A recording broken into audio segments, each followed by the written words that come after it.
Rebecca Thornton, Charles Thornton, and Julian Price. Three names that once belonged to privilege, power, and passion, but together they spiraled into a deadly story of secrets, betrayal, and a scandalous affair that ended in murder. Rebecca Thornton's life was the kind of story neighbors whispered about with envy.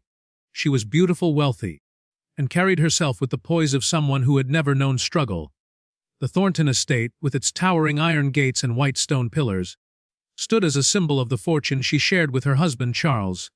To most people in Westbrook, she was untouchable, the woman who had everything charity events in her honor, magazine features highlighting her gowns, and photographs that captured her polished smile. But perfection is often a mask, and behind Rebecca's carefully crafted image, her heart was restless and unsatisfied. Charles Thornton was a man who built his empire brick by brick, starting with a small construction business and transforming it into a multi-million-dollar real estate network. He was admired for his determination, but his ambition came with a price. He worked late nights, traveled constantly, and returned home with the heavy silence of a man who had no time for tenderness. For years, Rebecca accepted this distance, distracting herself with galas, shopping trips, and vacations. Yet as the glow of luxury dulled, she began to feel trapped in a gilded cage. She had money, but she lacked passion. She had status, but no warmth.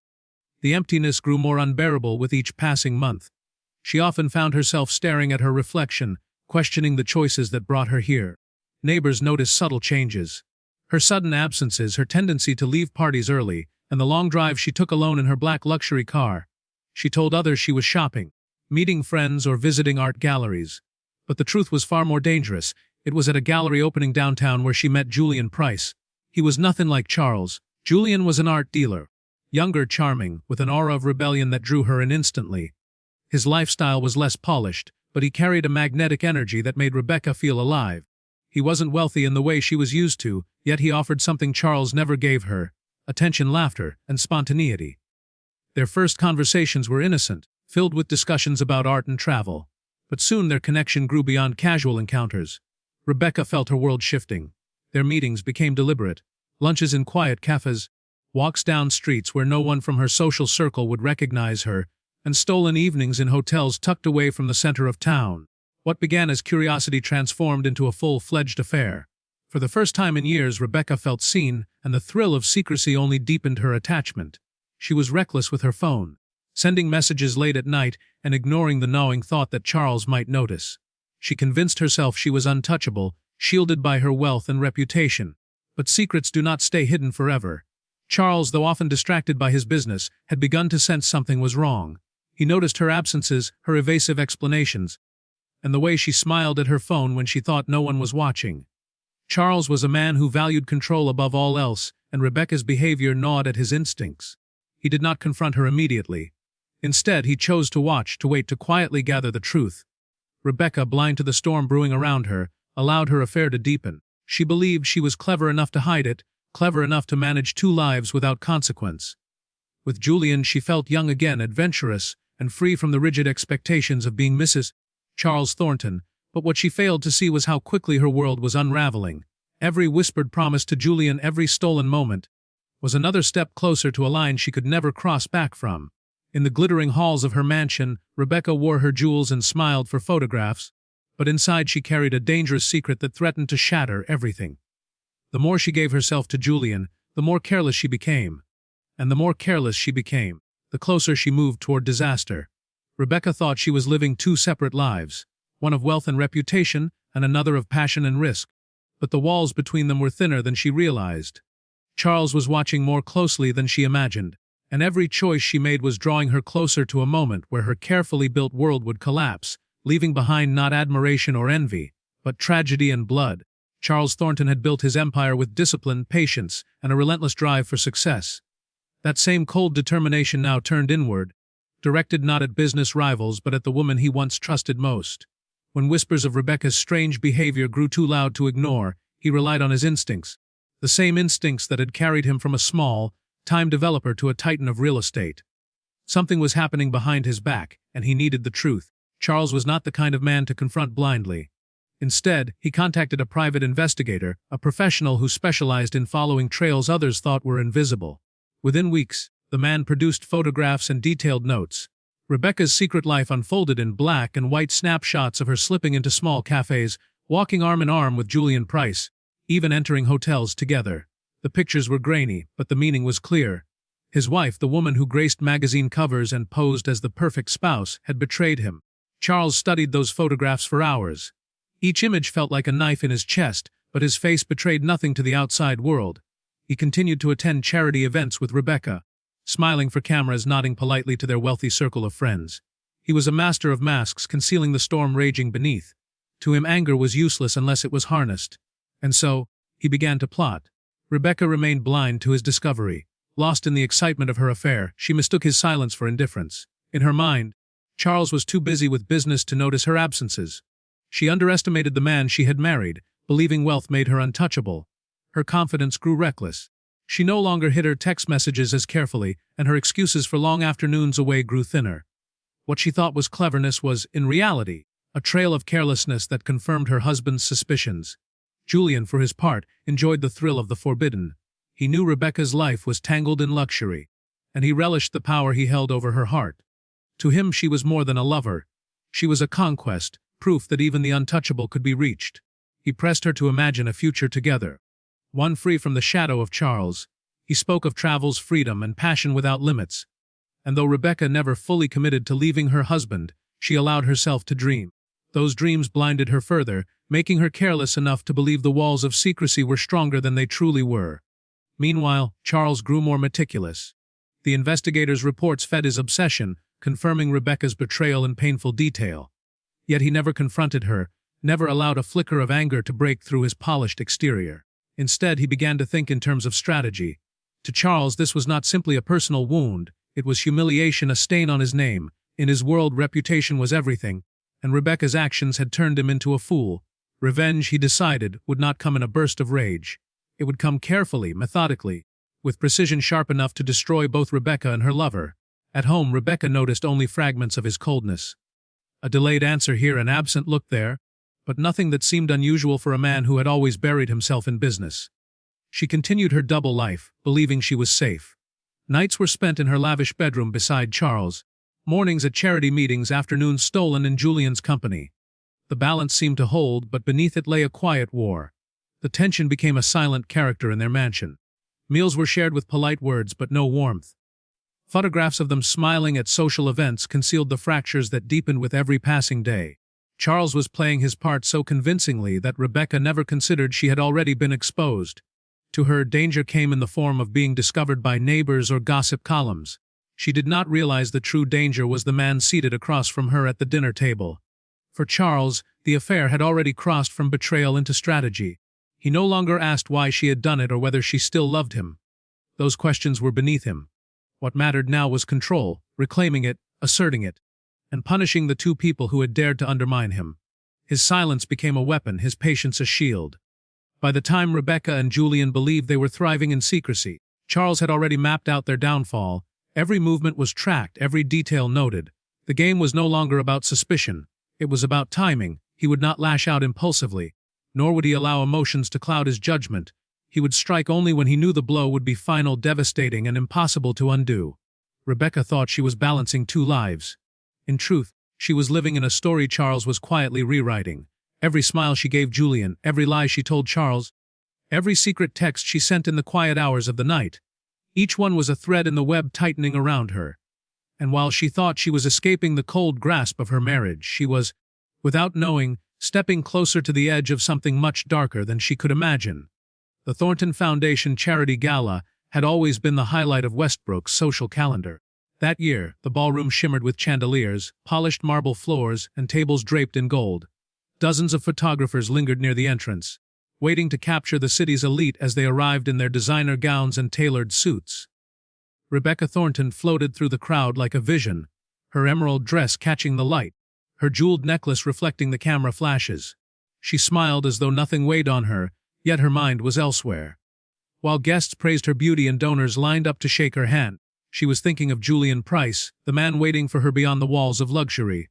Charles Thornton stood at her side, as polished as ever, greeting business partners and politicians. His hand rested lightly on her arm, but behind his charm was a rage he had learned to bury. The photographs from the investigator were burned into his memory, and tonight's public show of marital unity only fueled his bitterness. To him, this was not a gala, it was camouflage. a stage on which he could play the devoted husband while carrying the cold certainty of what he would do once the lights dimmed. The evening stretched on with speeches, auctions, and endless glasses of champagne. Rebecca played her part well, but her pulse quickened each time she thought of leaving. Julian had asked her to meet him that night, pressing her to spend more than stolen hours together. She had hesitated, torn between her duty to appearances and her hunger for passion. By the time the last toast was made, her decision was firm. She told Charles she was feeling tired, her smile perfectly rehearsed, and left the ballroom with a grace that betrayed no hint of the truth. Her car glided through the quiet streets as she made her way to the small house on the edge of town where Julian waited. The house was modest, hidden among rows of oaks, a stark contrast to the marble halls she called home. To Rebecca it was freedom. When she stepped inside and Julian embraced her, she felt a rush of relief, as though she had finally escaped the suffocating demands of her marriage. They shared wine, laughter, and whispered promises, lost in the illusion that their secret world could last. But outside, in the shadows, another car sat parked on the street. Charles had followed her without hesitation, watching the lights flicker inside the small house, his anger sharpening with every passing moment. To him, this was the ultimate humiliation: his wife, the symbol of his success, desecrating his name in the arms of another man. He had carried a plan in his mind for weeks, and now, in the quiet darkness, the time had come. Hours later, the peace of the suburban street shattered with a scream that sent neighbors rushing to their windows. Police were called almost immediately, and when officers forced their way into the house, the scene froze them in place. Julian Price lay sprawled across the floor, blood soaking his shirt, his body motionless. Rebecca knelt beside him, her silk gown stained with crimson, her hands trembling as she tried to press against his wounds. Her face was pale, her breath uneven, her eyes filled with shock. The room smelled of iron and spilled wine. A broken glass lay near the couch, shards glinting under the dim light. Furniture was overturned, and the silence that followed the chaos was broken only by Rebecca's ragged sobs. To the police, the picture was chilling. Here was the glamorous wife of Charles Thornton, caught in a scandalous affair, discovered at the center of a crime scene. But one detail unsettled the investigators more than anything else. Charles was nowhere to be found. His car had been spotted earlier in the neighborhood, but no trace of him remained at the house. The knife used in the attack was wiped clean, leaving only Rebecca's fingerprints. She claimed she had arrived to find Julian already wounded, that she had tried to save him. Yet the blood on her hands and the panic in her eyes painted a story the police could not ignore. News of the murder spread before dawn. By morning, tabloids splashed Rebecca's face across their covers, labeling her both a grieving lover and a possible killer. Her name, once associated with charity galas and high society, was now tangled in scandal. Journalists swarmed outside her mansion, broadcasting every rumor they could gather. Some insisted she had lost control during an argument with Julian. Others whispered that Charles had discovered the affair and exacted his revenge before disappearing. In the span of a single night, Rebecca's double life had collapsed. Her world of glittering ballrooms and quiet betrayals was now soaked in blood. She had believed she could balance two lives without consequence, but the moment had come when both lives collided in the most brutal way possible. And while Julian's body lay cold and lifeless, and Rebecca trembled under the weight of suspicion, the shadow of Charles Thornton loomed largest of all, a man whose silence carried more danger than any words could. The morning after Julian Price's murder, the Thornton mansion was surrounded by a swarm of reporters. Camera flashes lit up the driveway as journalists shouted questions at every passing car. Rebecca, wrapped in a coat and escorted by officers, lowered her head as microphones reached toward her. The image of the once celebrated socialite being led away from her estate was broadcast across every news channel. The story was no longer about charity galas or philanthropy. It was about betrayal, scandal, and blood. The detectives assigned to the case quickly realized they were standing in the middle of a storm that would capture national attention. Rebecca Thornton's wealth and reputation made her both a figure of fascination and suspicion. Within hours, her affair with Julian was revealed, exposing a secret that transformed her from a respected wife into the centerpiece of a sensational crime. Headlines painted her as a woman who had lived recklessly, juggling a double life that ended in violence. The investigation began with the timeline of that night. Witnesses placed Charles Thornton's car near Julian's home in the hours before the murder. Several neighbors recalled seeing the vehicle parked under the oak trees, though none could say they saw Charles himself. This detail unsettled detectives. If Charles had followed Rebecca and discovered the affair, the motive was undeniable. Yet his absence from the crime scene raised more questions than answers. Inside Julian's house, forensic teams combed through every detail. The knife that ended his life was found on the floor, its handle wiped clean of prints. The only identifiable marks belonged to Rebecca, who admitted to grabbing it in a frantic attempt to help. Blood had soaked into her dress and hands, a damning image that photographs captured with ruthless clarity. Broken glass near the couch suggested a struggle, though whether it was between Julian and an intruder, or between Julian and Rebecca, remained uncertain. Rebecca's story was fragile. She told detectives she had arrived at the house to find Julian already attacked, that she had screamed and tried to stop the bleeding. She insisted Charles was responsible, that he must have followed her and lashed out. But without evidence of his presence, her claims seemed more like desperate attempts to deflect blame. The investigators pressed harder, questioning why Charles, a man of such influence, would simply vanish into thin air if he were guilty. The private investigator hired by Charles became a critical figure in the inquiry. He revealed he had provided Charles with weeks of photographs showing Rebecca and Julian together. Those reports confirmed Charles knew about the affair long before the murder. This revelation strengthened the theory of his involvement, but it also complicated the picture. The clean getaway, the lack of evidence, and the deliberate wiping of the weapon suggested a level of planning that made investigators wonder if Rebecca herself was capable of more than she admitted. The public was divided. Some saw Rebecca as a victim, trapped in a cold marriage and seduced by a man who offered her freedom, only to watch it end in tragedy. Others viewed her as selfish, reckless, and guilty of killing her lover when the affair spun out of control. Talk shows debated her guilt, newspapers speculated about Charles's disappearance, and online forums buzzed with theories. In living rooms across the country, people chose sides as though it were a grim theater unfolding before them. Rebecca returned to her mansion under strict surveillance, her reputation in ruins. The same halls where she had once entertained the city's elite now echoed with silence. Her staff avoided her gaze, reporters camped outside the gates, and former friends distanced themselves to protect their own names. She wandered the marble floors like a ghost, her world collapsing around her. Each day she grew more aware that the man she thought she had outwitted was far ahead of her, pulling strings from a place she could not reach. Detectives continued to hunt for Charles, but every lead ended in frustration. His bank accounts showed no unusual withdrawals, his credit cards were unused, and his phone was abandoned in his office. It was as though he had stepped out of his life and dissolved into air. Some investigators believed he had fled the country with hidden resources, using his wealth to build a new identity. Others suspected he had arranged his disappearance to frame Rebecca, leaving her to bear the full weight of suspicion. The lack of certainty only fueled the mystery, making the case impossible to untangle cleanly. For Rebecca, the walls were closing in. She knew the truth would never be clear enough to save her. Whether or not she had wielded the knife, she was guilty in the eyes of the public. Every headline, every whispered conversation, every photograph of her in handcuffs solidified her image as a murderer.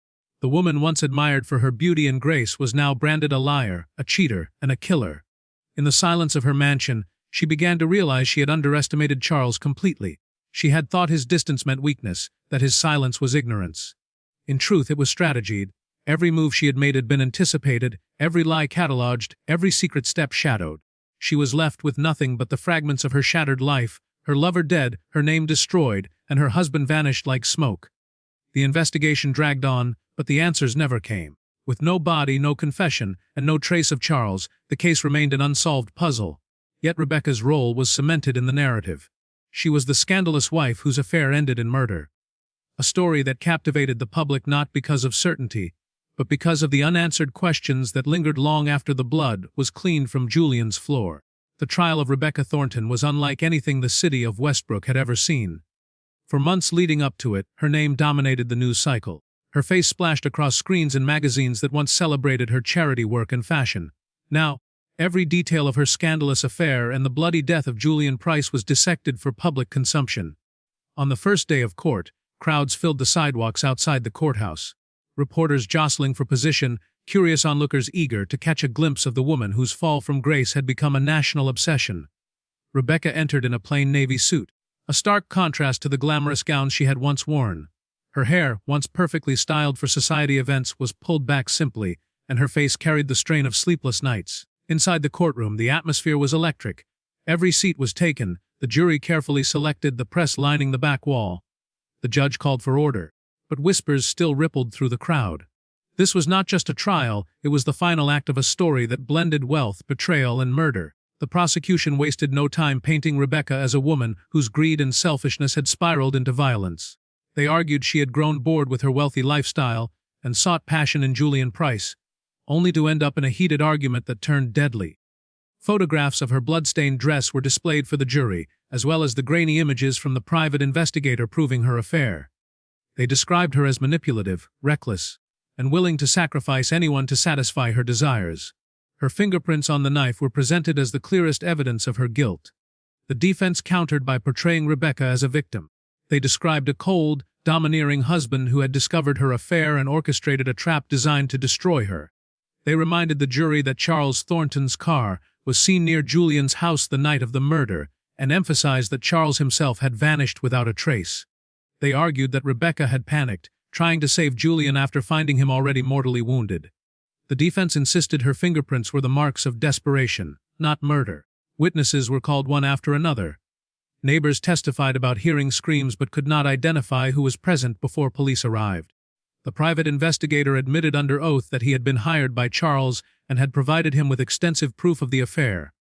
His testimony confirmed Charles's knowledge, but without his presence, suspicion alone was not enough to free Rebecca. Detectives admitted that every attempt to locate Charles had failed, but they could not rule out the possibility that Rebecca herself had staged the crime. As the weeks dragged on, the trial became less about facts and more about perception. Jurors were swayed not just by evidence, but by the scandalous narrative of a rich wife sneaking behind her husband's back. Each headline outside the courtroom framed Rebecca as guilty before the gavel had even struck. Public opinion weighed heavily, and whispers of her selfishness lingered in the air, even among those tasked with judging her fate. Rebecca sat through it all, silent but restless. She knew Charles had orchestrated everything, yet she had no way to prove it. Without him present, her words sounded hollow, her explanations like excuses. Every tear she shed, every claim she made, was scrutinized as performance rather than truth. In the eyes of the jury, the glamorous woman who once seemed untouchable now appeared capable of anything, even murder. When the verdict was finally read, the courtroom was silent. Guilty of second-degree murder. The words echoed in Rebecca's mind, breaking whatever strength she had left. She collapsed into her chair, her hands covering her face as gasps filled the room. The sentence was swift. Decades in prison, a life of wealth and privilege reduced to bars and concrete. Cameras outside captured her being led away in cuffs, the image that would define her forever. Yet the story did not end with her conviction. Charles Thornton remained missing, his absence a shadow that haunted every discussion of the case. Some claimed he had escaped overseas under a false name, using his fortune to build a new life far from the scandal. Others believed he had staged his own disappearance, carefully planting evidence to ensure Rebecca would take the fall. There were even rumors that he had met a darker fate, his body hidden somewhere no one would ever find. Rebecca lived on in prison as both a cautionary tale and a tragic figure. To some, she was the rich wife whose affair brought death and disgrace. To others, she was a pawn in her husband's cruel game, left to pay for a crime carefully engineered to erase him from suspicion. The unanswered questions only deepened the fascination. Was she a murderer blinded by passion, or the victim of a man whose control extended beyond the grave? The Thornton mansion was eventually sold, its grand halls stripped of their glittering parties, its windows dark. To the neighbors of Westbrook, it stood as a chilling reminder of how quickly a life of wealth and admiration could unravel. And to those who followed the story across the nation, it became something more than a mystery that refused to close, a tale of love, betrayal, and vengeance where the truth remained buried beneath layers of lies. Rebecca Thornton's name would forever be tied not to the charities she supported or the luxury she once embodied, but to the scandalous affair that ended in blood. Her life, once envied, became a warning that secrets can destroy, that betrayal carries a cost, and that some stories never truly end, even after the final verdict is read.